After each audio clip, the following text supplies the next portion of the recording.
ಓಂ ಶಾಂತಿ. ಇಂದಿನ ದಿನಾಂಕ 10/2/2025. ಪ್ರಾರ್ಥ ಮುರುಳಿ ಬಾಪ್ತಾದ ಮಧುಬನ. ಮಧುರ ಮಕ್ಕಳೇ, ನಿಮಗೆ ತಂದೆಯ ಮೂಲಕ ಯಾವ ಅದ್ವೈತ್ಯ ಮತವು ಸಿಗುತ್ತಿದೆಯೋ ಆ ಮತದಂತೆ ನಡೆದು ಕಲಿಯುಗಿ ಮನುಷ್ಯರನ್ನು ಸತ್ಯಯುಗಿ ದೇವತೆಗಳನ್ನಾಗಿ ಮಾಡುವ ಶ್ರೇಷ್ಠ ಕರ್ತವ್ಯ ಮಾಡಬೇಕಾಗಿದೆ. ಪ್ರಶ್ನೆ: ಎಲ್ಲ ಮನುಷ್ಯಾತ್ಮರು ಏಕೆ ದುಃಖಿಗಳಾಗಿದ್ದಾರೆ? ಅದಕ್ಕೆ ಮೂಲ ಕಾರಣವೇನು? ಉತ್ತರ: ರಾವಣನು ಎಲ್ಲರನ್ನೂ ಶ್ರಾಪಿತರನ್ನಾಗಿ ಮಾಡಿಬಿಟ್ಟಿದ್ದಾರೆ. ಆದ್ದರಿಂದ ಎಲ್ಲರೂ ದುಃಖಿಯಾಗಿದ್ದಾರೆ.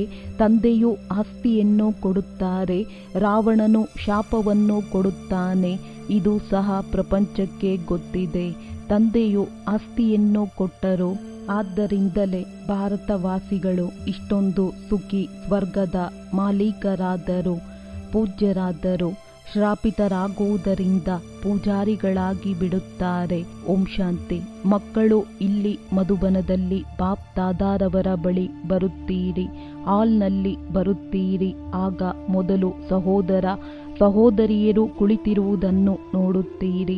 ನಂತರ ಕೊನೆಯಲ್ಲಿ ಬಾಪ್ ದಾದಾ ಬಂದಿದ್ದಾರೆಂಬುದನ್ನು ನೋಡುತ್ತೀರಿ. ಆಗ ತಂದೆಯ ನೆನಪು ಬರುತ್ತದೆ. ನೀವು ಪ್ರಜಾಪಿತ ಬ್ರಹ್ಮನ ಮಕ್ಕಳು, ಬ್ರಾಹ್ಮಣಿಯರಾಗಿದ್ದೀರಿ. ಆ ಬ್ರಾಹ್ಮಣರಂತೂ ಬ್ರಹ್ಮ ತಂದೆಯನ್ನೇ ಅರಿತುಕೊಂಡಿಲ್ಲ. ನೀವು ಮಕ್ಕಳು ತಿಳಿದುಕೊಂಡಿದ್ದೀರಿ. ತಂದೆಯು ಬಂದಾಗ ಅವಶ್ಯವಾಗಿ ಬ್ರಹ್ಮ, ವಿಷ್ಣು, ಶಂಕರರು ಬೇಕಾಗಿದೆ. ತ್ರಿಮೂರ್ತಿ ಶಿವ ಭಗವಾನು ವಾಚ ಎಂದೇ ಹೇಳುತ್ತಾರೆ. ಈಗ ಮೂವರ ಮೂಲಕವಂತೂ ಮಾತನಾಡುವುದಿಲ್ಲ ಅಲ್ಲವೇ? ಈ ಮಾತುಗಳನ್ನು ಬುದ್ಧಿಯಲ್ಲಿ ಬಹಳ ಚೆನ್ನಾಗಿ ಧಾರಣೆ ಮಾಡಬೇಕಾಗಿದೆ. ಬೇಹದ್ದಿನ ತಂದೆಯಿಂದ ಅವಶ್ಯವಾಗಿ ಸ್ವರ್ಗದ ಆಸ್ತಿಯು ಸಿಗುತ್ತದೆ. ಆದ್ದರಿಂದ ಎಲ್ಲ ಭಕ್ತರು ಭಗವಂತನಿಂದ ಏನನ್ನು ಬಯಸುತ್ತಾರೆ? ಜೀವನ್ಮುಕ್ತಿಯನ್ನು. ಈಗ ಜೀವನ ಬಂಧನವಾಗಿದೆ. ಬಂದು ನಮ್ಮನ್ನು ಈ ಬಂಧನದಿಂದ ಮುಕ್ತಗೊಳಿಸಿ ಎಂದು ಎಲ್ಲರೂ ತಂದೆಯನ್ನು ನೆನಪು ಮಾಡುತ್ತಾರೆ. ಈಗ ತಂದೆಯು ಬಂದಿದ್ದಾರೆ. ಕಲ್ಪಕಲ್ಪವೂ ತಂದೆಯು ಬರುತ್ತಾರೆಂದು ನೀವು ಮಕ್ಕಳೇ ತಿಳಿದುಕೊಂಡಿದ್ದೀರಿ. ನೀವೇ ಮಾತ್ಪಿತಾ ಎಂದು ಕರೆಯುತ್ತಾರೆ, ಆದರೆ ಇದರ ಅರ್ಥವನ್ನು ತಿಳಿದುಕೊಂಡಿಲ್ಲ. ಇದನ್ನು ನಿರಾಕಾರ ತಂದೆಗೆ ಹೇಳುತ್ತೇವೆಂದು ತಿಳಿದುಕೊಳ್ಳುತ್ತಾರೆ, ಆಡುತ್ತಾರೆ, ಆದರೆ ಸಿಗುವುದೇನೂ ಇಲ್ಲ. ಈಗ ನೀವು ಮಕ್ಕಳಿಗೆ ಆ ತಂದೆಯಿಂದ ಆಸ್ತಿಯೂ ಸಿಗುತ್ತದೆ, ಪುನಃ ಕಲ್ಪದ ನಂತರವೂ ಸಿಗುವುದು. ಮಕ್ಕಳಿಗೆ ಗೊತ್ತಿದೆ, ತಂದೆಯು ಬಂದು ಅರ್ಧ ಕಲ್ಪಕ್ಕಾಗಿ ಆಸ್ತಿಯನ್ನು ಕೊಡುತ್ತಾರೆ ಮತ್ತು ರಾವಣನು ಶಾಪ ಕೊಡುತ್ತಾನೆ. ನಾವೆಲ್ಲರೂ ಈಗ ಶ್ರಾಪಿತರಾಗಿದ್ದೇವೆಂಬುದನ್ನು ಸಹ ಪ್ರಪಂಚದವರು ತಿಳಿದುಕೊಂಡಿಲ್ಲ. ರಾವಣನ ಶಾಪವು ಹಿಡಿದುಕೊಂಡಿದೆ. ಆದ್ದರಿಂದ ಎಲ್ಲರೂ ದುಃಖಿಗಳಾಗಿದ್ದಾರೆ. ಭಾರತವಾಸಿಗಳು ಸುಖಿಯಾಗಿದ್ದರು. ನಿನ್ನೆಯ ದಿನ ಈ ಲಕ್ಷ್ಮೀನಾರಾಯಣರ ರಾಜ್ಯವಿತ್ತು. ದೇವತೆಗಳ ಮುಂದೆ ತಲೆಬಾಗುತ್ತಾರೆ, ಪೂಜೆ ಮಾಡುತ್ತಾರೆ. ಆದರೆ ಯಾವಾಗ ಸತ್ಯಯುಗವಿತ್ತು ಎಂಬುದು ಯಾರಿಗೂ ತಿಳಿದಿಲ್ಲ. ನೋಡಿ, ಕೇವಲ ಸತ್ಯಯುಗಕ್ಕೆ ಲಕ್ಷಾಂತರ ವರ್ಷಗಳ ಆಯಸ್ಸನ್ನು ತೋರಿಸಿಬಿಟ್ಟಿದ್ದಾರೆ. ಆಗ ಸತ್ಯಯುಗದಲ್ಲೇ ಬಹಳ ಜನಸಂಖ್ಯೆಯಾಗಿ ಬಿಡುವುದು. ಆ ಲೆಕ್ಕದಿಂದ ತ್ರೇತಾಯುಗ ಮತ್ತು ದ್ವಾಪರ ಕಲಿಯುಗದಲ್ಲಿ ಇನ್ನೂ ಬಹಳಷ್ಟು ಜನಸಂಖ್ಯೆಯಾಗಿ ಬಿಡುವುದು. ಯಾವುದೇ ಮನುಷ್ಯರ ಬುದ್ಧಿಯಲ್ಲಿ ಕುಳಿತುಕೊಳ್ಳುವುದಿಲ್ಲ. ಅಂದಾಗ ತಂದೆಯು ತಿಳಿಸುತ್ತಾರೆ, ನೋಡಿ, 33 ಕೋಟಿ ದೇವತೆಗಳಿರುತ್ತಾರೆಂದು ಗಾಯನವಿದೆ. ಅವರು ಯಾವುದೇ ಲಕ್ಷಾಂತರ ವರ್ಷಗಳಲ್ಲಿ ಇರಲು ಸಾಧ್ಯವೇ? ಅಂದಾಗ ಇದನ್ನು ಸಹ ಮನುಷ್ಯರಿಗೆ ತಿಳಿಸಬೇಕಾಗಿದೆ. ಈಗ ನೀವು ತಿಳಿದುಕೊಂಡಿದ್ದೀರಿ. ತಂದೆಯು ನಮ್ಮನ್ನು ಸ್ವಚ್ಛ ಬುದ್ಧಿಯವರನ್ನಾಗಿ ಮಾಡುತ್ತಾರೆ, ರಾವಣನು ತುಚ್ಛ ಬುದ್ಧಿಯವರನ್ನಾಗಿ ಮಾಡುತ್ತಾನೆ. ಮುಖ್ಯ ಮಾತಂತೂ ಇದಾಗಿದೆ. ಸತ್ಯಯುಗದಲ್ಲಿ ಪವಿತ್ರರು, ಇಲ್ಲಿ ಅಪವಿತ್ರರಿದ್ದಾರೆ. ರಾಮರಾಜ್ಯವು ಯಾವಾಗಿನಿಂದ ಎಲ್ಲಿಯವರೆಗೆ ಇರುತ್ತದೆ? ರಾವಣ ರಾಜ್ಯವು ಎಷ್ಟು ಸಮಯದವರೆಗೆ ಇರುತ್ತದೆ ಎಂಬುದನ್ನು ಯಾರೂ ತಿಳಿದುಕೊಂಡಿಲ್ಲ. ರಾಮರಾಜ್ಯವು ಇಲ್ಲಿಯೇ ಇದೆ, ರಾವಣ ರಾಜ್ಯವು ಇದೆ ಎಂದು ತಿಳಿಯುತ್ತಾರೆ. ಅನೇಕ ಮತಾಂತರಗಳಿವೆ. ಎಷ್ಟು ಮನುಷ್ಯರೋ ಅಷ್ಟು ಮತಗಳು. ಈಗ ಇಲ್ಲಿ ನೀವು ಮಕ್ಕಳಿಗೆ ಒಂದು ಅದ್ವೈತ್ಯ ಮತವು ಸಿಗುತ್ತದೆ. ಅದನ್ನು ತಂದೆಯೇ ಕೊಡುತ್ತಾರೆ. ನೀವೀಗ ಬ್ರಹ್ಮರವರ ಮೂಲಕ ದೇವತೆಗಳಾಗುತ್ತಿದ್ದೀರಿ. ಸರ್ವಗುಣ ಸಂಪನ್ನ ಸೋಲಾಕಲ ಸಂಪೂರ್ಣರೆಂದು ದೇವತೆಗಳ ಮಹಿಮೆ ಮಾಡಲಾಗುತ್ತದೆ. ವಾಸ್ತವದಲ್ಲಿ ಅವರು ಮನುಷ್ಯರೇ ಅಂದ ಮೇಲೆ ಮನುಷ್ಯರ ಮಹಿಮೆಯನ್ನೇಕೆ ಆಡುತ್ತಾರೆ? ಅವಶ್ಯವಾಗಿ ಅಂತರವಿರಬೇಕಲ್ಲವೇ? ಈಗ ನೀವು ಮಕ್ಕಳು ಸಹ ನಂಬರ್ವಾರ್ ಪುರುಷಾರ್ಥದನುಸಾರ ಮನುಷ್ಯರನ್ನು ದೇವತೆಗಳನ್ನಾಗಿ ಮಾಡುವ ಕರ್ತವ್ಯವನ್ನು ಕಲಿಯುತ್ತೀರಿ. ಕಲಿಯುಗಿ ಮನುಷ್ಯರನ್ನು ನೀವು ಸತ್ಯಯುಗಿ ದೇವತೆಗಳನ್ನಾಗಿ ಮಾಡುತ್ತೀರಿ. ಅರ್ಥಾತ್ ಶಾಂತಿಧಾಮ, ಬ್ರಹ್ಮಾಂಡ ಮತ್ತು ವಿಶ್ವದ ಮಾಲೀಕರನ್ನಾಗಿ ಮಾಡುತ್ತೀರಿ. ಇದಂತೂ ಶಾಂತಿಧಾಮವಲ್ಲ ಅಲ್ಲವೇ? ಇಲ್ಲಂತೂ ಅವಶ್ಯವಾಗಿ ಕರ್ಮ ಮಾಡಬೇಕಾಗುತ್ತದೆ. ಅದು ಮಧುರ ಶಾಂತಿಯ ಮನೆಯಾಗಿದೆ. ಈಗ ನೀವು ತಿಳಿದುಕೊಂಡಿದ್ದೀರಿ. ನಾವಾತ್ಮಗಳು ಮಧುರ ಮನೆ ಬ್ರಹ್ಮಾಂಡದ ಮಾಲೀಕರಾಗಿದ್ದೆವು. ಅಲ್ಲಿ ದುಃಖ ಸುಖದಿಂದ ಭಿನ್ನವಾಗಿರುತ್ತೇವೆ. ನಂತರ ಸತ್ಯಯುಗದಲ್ಲಿ ವಿಶ್ವದ ಮಾಲೀಕರಾಗುತ್ತೇವೆ. ಈಗ ನೀವು ಮಕ್ಕಳು ಯೋಗ್ಯರಾಗುತ್ತಿದ್ದೀರಿ. ಲಕ್ಷ್ಯವು ಸನ್ಮುಖದಲ್ಲಿ ನಿಂತಿದೆ. ನೀವು ಮಕ್ಕಳು ಯೋಗ ಬಲದವರಾಗಿದ್ದೀರಿ. ಅವರು ಬಾಹುಬಲದವರಾಗಿದ್ದಾರೆ. ನೀವು ಸಹ ಯುದ್ಧದ ಮೈದಾನದಲ್ಲಿದ್ದೀರಿ. ಆದರೆ ನೀವು ಡಬಲ್ ಅಹಿಂಸಕರಾಗಿದ್ದೀರಿ. ಅವರು ಹಿಂಸಕರಾಗಿದ್ದಾರೆ. ಕಾಮ ಕಟಾರಿಗೆ ಹಿಂಸೆ ಎಂದು ಹೇಳಲಾಗುತ್ತದೆ. ಇದು ಹಿಂಸೆಯಾಗಿದೆ ಎಂದು ಸನ್ಯಾಸಿಗಳು ಸಹ ತಿಳಿಯುತ್ತಾರೆ. ಆದ್ದರಿಂದ ಪವಿತ್ರರಾಗುತ್ತಾರೆ. ಆದರೆ ನಿಮ್ಮ ವಿನಃ ಮತ್ಯಾರಿಗೂ ತಂದೆಯ ಜೊತೆ ಪ್ರೀತಿ ಇಲ್ಲ. ಹೇಗೆ ಪ್ರಿಯತಮ ಪ್ರಿಯತಮೆಯರ ಪ್ರೀತಿ ಇರುತ್ತದೆ ಇಲ್ಲವೇ? ಆ ಪ್ರಿಯತಮ ಪ್ರಿಯತಮೆಯರಂತೂ ಕೇವಲ ಒಂದು ಜನ್ಮಕ್ಕಾಗಿ ಗಾಯನ ಮಾಡಲ್ಪಡುತ್ತಾರೆ. ನೀವೆಲ್ಲರೂ ಪ್ರಿಯತಮನಾದ ನನಗೆ ಪ್ರಿಯತಮೆಯರಾಗಿದ್ದೀರಿ. ಭಕ್ತಿ ಮಾರ್ಗದಲ್ಲಿ ಪ್ರಿಯತಮನಾದ ನನ್ನೊಬ್ಬನನ್ನು ನೆನಪು ಮಾಡುತ್ತಾ ಬಂದಿದ್ದೀರಿ. ಈಗ ನಾನು ಹೇಳುತ್ತೇನೆ, ಈ ಅಂತಿಮ ಜನ್ಮದಲ್ಲಿ ಕೇವಲ ಪವಿತ್ರರಾಗಿ ಮತ್ತು ಯಥಾರ್ಥ ರೀತಿಯಲ್ಲಿ ನೆನಪು ಮಾಡುವುದರಿಂದಲೇ ನೀವು ಮುಕ್ತರಾಗುತ್ತೀರಿ. ಸತ್ಯಯುಗದಲ್ಲಿ ನೆನಪು ಮಾಡುವ ಅವಶ್ಯಕತೆಯೇ ಇರುವುದಿಲ್ಲ. ದುಃಖದಲ್ಲಿ ಎಲ್ಲರೂ ಸ್ಮರಣೆ ಮಾಡುತ್ತಾರೆ. ಇದು ನರಕವಾಗಿದೆ. ಇದಕ್ಕೆ ಸ್ವರ್ಗವೆಂದು ಹೇಳುವುದಿಲ್ಲ ಅಲ್ಲವೇ? ಯಾರು ಧನವಂತ ದೊಡ್ಡ ವ್ಯಕ್ತಿಗಳಿದ್ದಾರೆಯೋ ಅವರು ನಮಗಾಗಿ ಇಲ್ಲಿಯೇ ಸ್ವರ್ಗವಿದೆ ಎಂದು ತಿಳಿಯುತ್ತಾರೆ. ಎಷ್ಟೊಂದು ಅಂಧಶ್ರದ್ಧೆಯಲ್ಲಿರುತ್ತಾರೆ. ನೀವೇ ಮಾತಾಪಿತಾ ಎಂದು ಆಡುತ್ತಾರೆ. ಆದರೆ ಏನನ್ನೂ ತಿಳಿದುಕೊಂಡಿಲ್ಲ. ಯಾವ ಅಪಾರ ಸುಖ ಸಿಗುತ್ತೆ ಎಂಬುದನ್ನು ಸಹ ಯಾರೂ ತಿಳಿದಿಲ್ಲ. ಇದನ್ನು ಆತ್ಮವೇ ಹೇಳುತ್ತದೆ ಎಲ್ಲವೇ? ನೀವಾತ್ಮಗಳು ನಮಗೆ ಅಪಾರ ಸುಖವು ಸಿಗುವುದಿದೆ ಎಂದು ತಿಳಿದುಕೊಂಡಿದ್ದೀರಿ. ಅದರ ಹೆಸರೇ ಆಗಿದೆ ಸ್ವರ್ಗ, ಸುಖಧಾಮ. ಸ್ವರ್ಗವು ಎಲ್ಲರಿಗೆ ಬಹಳ ಮಧುರವೆನಿಸುತ್ತದೆ. ನೀವು ತಿಳಿದುಕೊಂಡಿದ್ದೀರಿ. ಸ್ವರ್ಗದಲ್ಲಿ ವಜ್ರ ವೈಡೂರ್ಯಗಳ ಎಷ್ಟೊಂದು ಮಹಲುಗಳಿತ್ತು. ಭಕ್ತಿ ಮಾರ್ಗದಲ್ಲಿಯೂ ಸಹ ಎಷ್ಟೊಂದು ಅಪಾರವಾದ ಧನವಿತ್ತು. ಆದ್ದರಿಂದ ಸೋಮನಾಥನ ಮಂದಿರವನ್ನು ಕಟ್ಟಿಸಿದ್ದಾರೆ. ಒಂದೊಂದು ಚಿತ್ರವು ಲಕ್ಷಾಂತರ ರೂಪಾಯಿಗಳಷ್ಟು ಬೆಲೆಯುಳ್ಳದ್ದಾಗಿತ್ತು. ಅವೆಲ್ಲವೂ ಎಲ್ಲಿಗೆ ಹೋದವು? ಎಷ್ಟೊಂದು ಲೂಟಿ ಮಾಡಿಕೊಂಡು ಹೋದರು. ಮುಸಲ್ಮಾನರು ತೆಗೆದುಕೊಂಡು ಹೋಗಿ ಮಸೀದಿಯಲ್ಲಿ ಹಾಕಿದರು. ಅಷ್ಟೊಂದು ಅಪಾರ ಧನವಿತ್ತು. ಈಗ ನೀವು ಮಕ್ಕಳ ಬುದ್ಧಿಯಲ್ಲಿದೆ, ನಾವು ತಂದೆಯ ಮೂಲಕ ಪುನಃ ಸ್ವರ್ಗದ ಮಾಲೀಕರಾಗುತ್ತೇವೆ. ನಮ್ಮ ಮೆಹಲುಗಳು ಚಿನ್ನದಿಂದ ಕೂಡಿರುತ್ತವೆ. ಬಾಗಿಲುಗಳು ಸಹ ಎಷ್ಟೇ ರತ್ನಜಡಿತವಾಗಿರಬಹುದು. ಜೈನರ ಮಂದಿರಗಳು ಸಹ ಹೀಗೆ ಮಾಡಲ್ಪಟ್ಟಿರುತ್ತವೆ. ಈಗ ಮೊದಲಿದ್ದ ವಜ್ರ ಇತ್ಯಾದಿಯಂತೂ ಇಲ್ಲ. ನಾವು ತಂದೆಯಿಂದ ಸ್ವರ್ಗದ ಆಸ್ತಿಯನ್ನು ತೆಗೆದುಕೊಳ್ಳುತ್ತಿದ್ದೇವೆ. ಶಿವ ತಂದೆಯು ಭಾರತದಲ್ಲಿಯೇ ಬರುತ್ತಾರೆ. ಭಾರತಕ್ಕೆ ಶಿವ ಪರಮಾತ್ಮನಿಂದ ಸ್ವರ್ಗದ ಆಸ್ತಿಯು ಸಿಗುತ್ತದೆ. ಕ್ರಿಸ್ತಪೂರ್ವ 3000 ವರ್ಷಗಳ ಹಿಂದೆ ಭಾರತವು ಸ್ವರ್ಗವಾಗಿತ್ತು ಎಂದು ಕ್ರಿಶ್ಚಿಯನ್ನರು ಸಹ ಹೇಳುತ್ತಾರೆ. ಇಲ್ಲಿ ಯಾರು ರಾಜ್ಯ ಮಾಡುತ್ತಿದ್ದರು ಇದು ಯಾರಿಗೂ ತಿಳಿದಿಲ್ಲ. ಭಾರತವು ಬಹಳ ಹಳೆಯದಾಗಿದೆ ಎಂಬುದನ್ನಷ್ಟೇ ತಿಳಿಯುತ್ತಾರೆ. ಅಂದ ಮೇಲೆ ಇದೇ ಸ್ವರ್ಗವಾಯಿತಲ್ಲವೇ? ತಂದೆಗೆ ಸ್ವರ್ಗದ ರಚಯಿತ ಅಥವಾ ಸ್ವರ್ಗದಾತನೆಂದು ಹೇಳುತ್ತಾರೆ. ಅವಶ್ಯವಾಗಿ ತಂದೆಯೂ ಬಂದಿದ್ದರು, ಆಗಲೇ ನೀವು ಸ್ವರ್ಗದ ಮಾಲೀಕರಾದಿರಿ. ಪ್ರತಿ 5,000 ವರ್ಷಗಳ ನಂತರ ಸ್ವರ್ಗದ ಮಾಲೀಕರಾಗುತ್ತೀರಿ. ಮತ್ತೆ ಅರ್ಧಕಲ್ಪದ ನಂತರ ರಾವಣ ರಾಜ್ಯವು ಆರಂಭವಾಗುತ್ತದೆ. ಚಿತ್ರಗಳಲ್ಲಿ ಹೀಗೆ ಸ್ಪಷ್ಟ ಮಾಡಿ ತೋರಿಸಿ.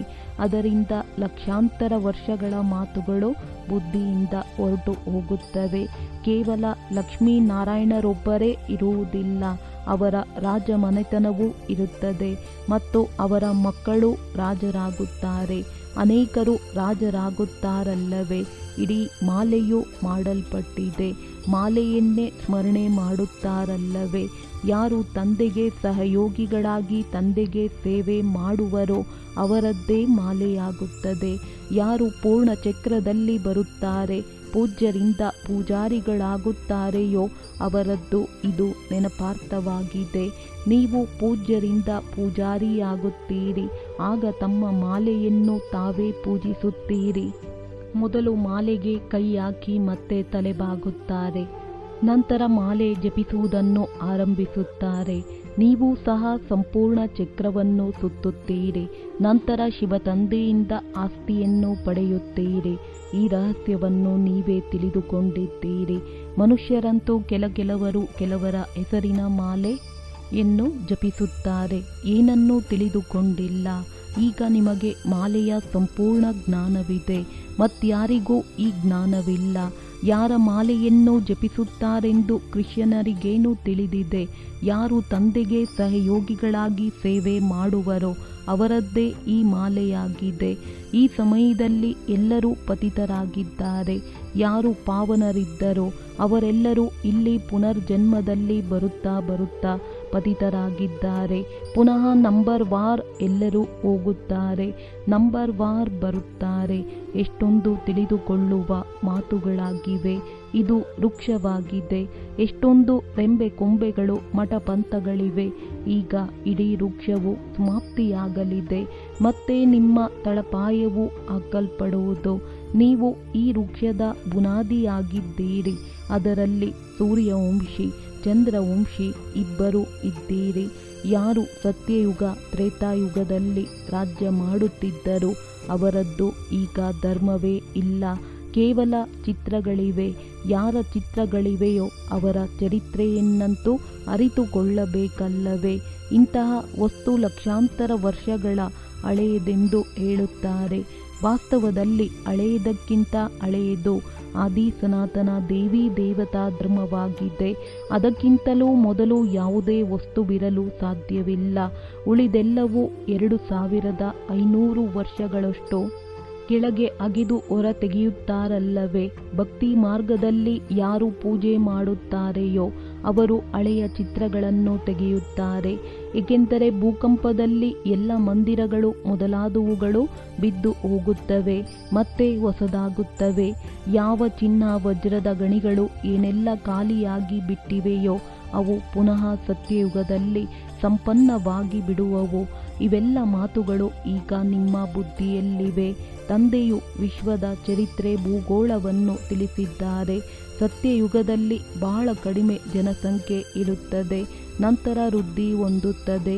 ಎಲ್ಲ ಆತ್ಮಗಳು ಪರಮಧಾಮದಿಂದ ಬರುತ್ತಾರೆ. ಬರುತ್ತಾ ವೃಕ್ಷವು ವೃದ್ಧಿಯಾಗುತ್ತದೆ. ನಂತರ ಯಾವಾಗ ವೃಕ್ಷವು ಜಡೀಭೂತ ಸ್ಥಿತಿಯನ್ನು ತಲುಪುವುದೋ ಆಗ ರಾಮನೂ ಹೋದ, ರಾವಣನೂ ಹೋದ. ಯಾರದ್ದು ಬಹುಪರಿವಾರವಾಗಿದೆ ಎಂದು ಹೇಳಲಾಗುತ್ತದೆ. ಅನೇಕ ಧರ್ಮಗಳಿವೆ ಎಲ್ಲವೇ? ನಮ್ಮ ಪರಿವಾರವು ಎಷ್ಟು ಚಿಕ್ಕದಾಗಿದೆ. ಇದು ಕೇವಲ ಬ್ರಾಹ್ಮಣರದ್ದೇ ಪರಿವಾರವಾಗಿದೆ. ಅವರದ್ದು ಎಷ್ಟು ಅನೇಕ ಧರ್ಮಗಳಿವೆ. ಜನಸಂಖ್ಯೆಯನ್ನು ತಿಳಿಸುತ್ತಾರಲ್ಲವೇ? ಅವರೆಲ್ಲರೂ ರಾವಣನ ಸಂಪ್ರದಾಯದವರಾಗಿದ್ದಾರೆ. ಎಲ್ಲರೂ ಹೋಗಿ ಕೆಲವರೇ ಉಳಿಯುತ್ತಾರೆ. ರಾವಣ ಸಂಪ್ರದಾಯದವರು ಸ್ವರ್ಗದಲ್ಲಿ ಬರುವುದಿಲ್ಲ. ಎಲ್ಲರೂ ಮುಕ್ತಿಧಾಮದಲ್ಲಿಯೇ ಇರುತ್ತಾರೆ. ಉಳಿದಂತೆ ನೀವು ಯಾರು ಓದುತ್ತೀರೋ ಅವರು ನಂಬರ್ ವಾರ್ ಆಗಿ ಸ್ವರ್ಗದಲ್ಲಿ ಬರುತ್ತೀರಿ. ಈಗ ನೀವು ಮಕ್ಕಳು ತಿಳಿದುಕೊಂಡಿದ್ದೀರಿ ಹೇಗೆ ಅದು ನಿರಾಕಾರ ವೃಕ್ಷವಾಗಿದೆ, ಇದು ಮನುಷ್ಯ ಸೃಷ್ಟಿಯ ವೃಕ್ಷವಾಗಿದೆ. ಇದು ನಿಮ್ಮ ಬುದ್ಧಿಯಲ್ಲಿದೆ. ವಿದ್ಯೆಯ ಮೇಲೆ ಗಮನ ಕೊಡದಿದ್ದರೆ ಪರೀಕ್ಷೆಯಲ್ಲಿ ಅನುತ್ತೀರ್ಣರಾಗಿ ಬಿಡುತ್ತೀರಿ. ಓದುತ್ತಾ ಮತ್ತು ಓದಿಸುತ್ತಾ ಇದ್ದಾಗ ಖುಷಿಯೂ ಇರುವುದು. ಒಂದು ವೇಳೆ ವಿಕಾರದಲ್ಲಿ ಬಿದ್ದರೆ ಇದೆಲ್ಲವೂ ಮರೆತು ಹೋಗುವುದು. ಯಾವಾಗ ಆತ್ಮವು ಪವಿತ್ರ ಚಿನ್ನವಾಗುವುದೋ ಆಗ ಅದರಲ್ಲಿ ಧಾರಣೆಯೂ ಚೆನ್ನಾಗಿ ಆಗುವುದು. ಚಿನ್ನದ ಪಾತ್ರೆಯು ಪವಿತ್ರವಾಗಿರುತ್ತದೆ. ಒಂದು ವೇಳೆ ಯಾರಾದರೂ ಪತಿತರಾದರೆ ಜ್ಞಾನವನ್ನು ಹೇಳಲು ಸಾಧ್ಯವಿಲ್ಲ. ಈಗ ನೀವು ಸನ್ಮುಖದಲ್ಲಿ ಕುಳಿತಿದ್ದೀರಿ. ನಿಮಗೆ ತಿಳಿದಿದೆ ಪರಮಪಿತ ಪರಮಾತ್ಮನು ನಾವಾತ್ಮಗಳಿಗೆ ಓದಿಸುತ್ತಿದ್ದಾರೆ. ನಾವಾತ್ಮಗಳು ಈ ಕರ್ಮೇಂದ್ರಿಯಗಳ ಮೂಲಕ ಕೇಳುತ್ತಿದ್ದೇವೆ. ಓದಿಸುವವರು ತಂದೆಯಾಗಿದ್ದಾರೆ. ಇಂತಹ ಪಾಠಶಾಲೆಯು ಇಡೀ ವಿಶ್ವದಲ್ಲಿ ಎಲ್ಲಿರುತ್ತದೆ? ಅವರು ತಂದೆಯೂ ಆಗಿದ್ದಾರೆ, ಶಿಕ್ಷಕನೂ ಆಗಿದ್ದಾರೆ, ಸದ್ಗುರುವೂ ಆಗಿದ್ದಾರೆ. ಎಲ್ಲರನ್ನೂ ಹಿಂತಿರುಗಿ ಕರೆದುಕೊಂಡು ಹೋಗುತ್ತಾರೆ. ಈಗ ನೀವು ತಂದೆಯ ಸನ್ಮುಖದಲ್ಲಿ ಕುಳಿತಿದ್ದೀರಿ. ಸನ್ಮುಖದಲ್ಲಿ ಮುರುಳಿ ಕೇಳುವುದರಲ್ಲಿ ಎಷ್ಟೊಂದು ಅಂತರವಿದೆ. ಹೇಗೆ ಈ ಟೇಪ್ ರೆಕಾರ್ಡರ್ ಬಂದಿದೆ, ಒಂದು ದಿನ ಇದು ಎಲ್ಲರ ಬಳಿ ಬಂದು ಬಿಡುತ್ತದೆ. ಮಕ್ಕಳ ಸುಖಕ್ಕಾಗಿ ತಂದೆಯು ಇಂತಹ ವಸ್ತುಗಳನ್ನು ಮಾಡಿಸುತ್ತಾರೆ. ಯಾವುದೇ ದೊಡ್ಡ ಮಾತಲ್ಲ. ಇವರು ಸವಾಲ್ ಶಾಹ ಆಗಿದ್ದಾರಲ್ಲವೇ? ಮೊದಲು ಸುಂದರನಾಗಿದ್ದರು, ಈಗ ಕಪ್ಪಾಗಿ ಬಿಟ್ಟಿದ್ದಾರೆ. ಆದ್ದರಿಂದ ಶ್ಯಾಮ ಸುಂದರನೆಂದು ಹೇಳುತ್ತಾರೆ. ನಿಮಗೂ ತಿಳಿದಿದೆ ನಾವು ಸುಂದರರಾಗಿದ್ದೆವು, ಈಗ ಶ್ಯಾಮನಾಗಿ ಬಿಟ್ಟಿದ್ದೇವೆ, ಪುನಃ ಸುಂದರರಾಗುತ್ತೇವೆ. ಕೇವಲ ಒಬ್ಬರೇ ಏಕಾಗುವರು. ಒಬ್ಬರಿಗೆ ಸರ್ಪವು ಕಚ್ಚಿತೆ, ಮಾಯೆಗೆ ಸರ್ಪವೆಂದು ಹೇಳಲಾಗುತ್ತದೆ. ವಿಕಾರದಲ್ಲಿ ಹೋಗುವುದರಿಂದ ಕಪ್ಪಾಗಿ ಬಿಡುತ್ತಾರೆ. ಎಷ್ಟೊಂದು ತಿಳಿದುಕೊಳ್ಳುವ ಮಾತುಗಳಾಗಿವೆ. ಬೇಹದ್ದಿನ ತಂದೆಯೂ ತಿಳಿಸುತ್ತಾರೆ. ಗೃಹಸ್ಥ ವ್ಯವಹಾರದಲ್ಲಿರುತ್ತಾ ಈ ಅಂತಿಮ ಜನ್ಮದಲ್ಲಿ ನನಗಾಗಿ ಪವಿತ್ರರಾಗಿ. ತಂದೆಯು ಮಕ್ಕಳಿಂದ ಈ ಭಿಕ್ಷೆಯನ್ನು ಬೇಡುತ್ತಾರೆ. ಕಮಲ ಪುಷ್ಪ ಸಮಾನ ಪವಿತ್ರರಾಗಿ ಮತ್ತು ನನ್ನನ್ನು ನೆನಪು ಮಾಡಿ.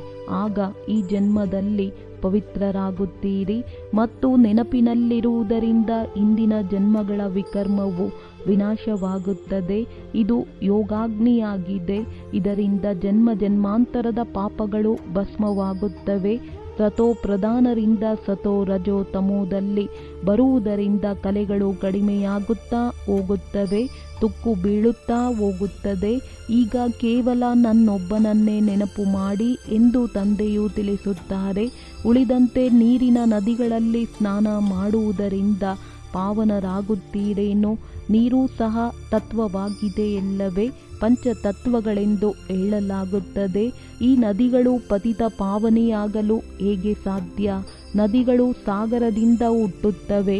ಮೊದಲಂತೂ ಸಾಗರನೇ ಪತಿತ ಪಾವನನಾಗಿರಬೇಕಲ್ಲವೇ? ಒಳ್ಳೆಯದು.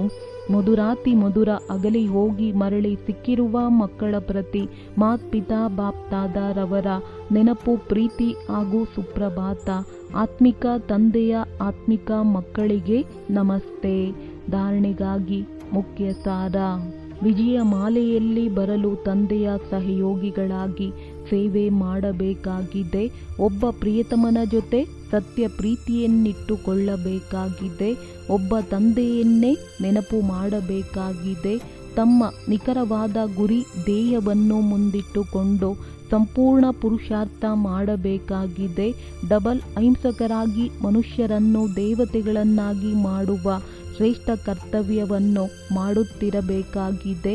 ವರದಾನ: ವಿಜಯೀತನದ ನಶೆಯ ಮೂಲಕ ಸದಾ ಹರ್ಷಿತರಾಗಿರುವಂತಹ ಸರ್ವ ಆಕರ್ಷಣೆಗಳಿಂದ ಮುಕ್ತ ಭವ.